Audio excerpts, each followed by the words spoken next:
Okay, let's talk about something you produce every single day. Something we're all taught to think of as, well, just waste. But what if I told you it's one of the most overlooked and valuable commodities on the entire planet? Yeah, you heard that right. What we all flush away without even a second thought is actually the foundation of a multi-million-dollar industry. It sounds totally wild, I know, but it really represents a huge shift in how we need to think about resources. And that's the big question, isn't it? How can something so common, something we're desperate to get rid of, actually hold so much value? Well, let's get into it and break down exactly how this transformation from waste to wealth actually works.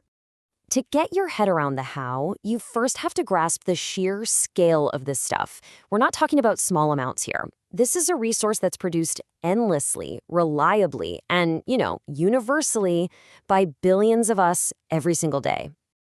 I mean, let's be honest, our first reaction is disgust, right? It's smelly, it's unpleasant, it's waste. But for a handful of innovators and entrepreneurs, that's exactly where the opportunity is.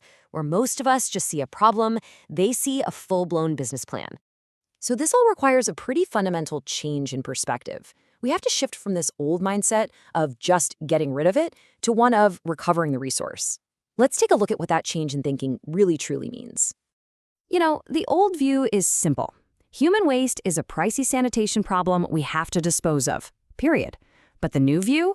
It reframes the whole thing. It's not waste, it's a raw material. It's not just a cost, it's a potential source of energy. So, how does this transformation actually happen? It's not magic, but it is a scientific process that feels a lot like a kind of modern alchemy, turning this incredibly common material into something seriously valuable. It really all comes down to three key steps. First, the waste is collected and separated at treatment plants. Then comes the crucial part, anaerobic digestion. This is where, in an oxygen-free tank, these amazing little microorganisms get to work breaking down all the organic matter. And as they do that, they release valuable methane gas. This can't happen out in the open air. Finally, this whole biological engine spits out some really valuable new product. So, after all that collecting, separating, and digesting, what do we actually get? What are the valuable things that come out the other end of this incredible process? Well, the process gives us three key things. First, nutrient-rich fertilizer for farming, which is awesome for closing that ecological loop. Second, you get biogas, which is basically a renewable natural gas you can use for heat or fuel. And third, energy. That biogas can be burned to generate electricity, which often powers the treatment plants themselves or can even be sold back to the grid.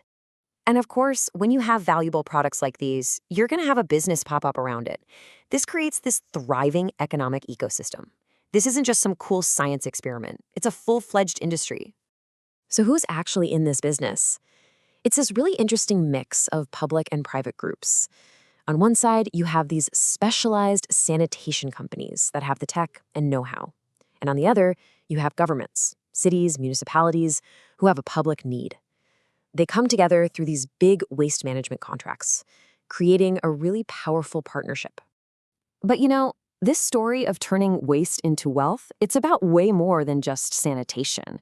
It actually reveals a really profound lesson about value, about innovation, and about our own perception of what's possible. And this really gets to the heart of it. Value itself is neutral.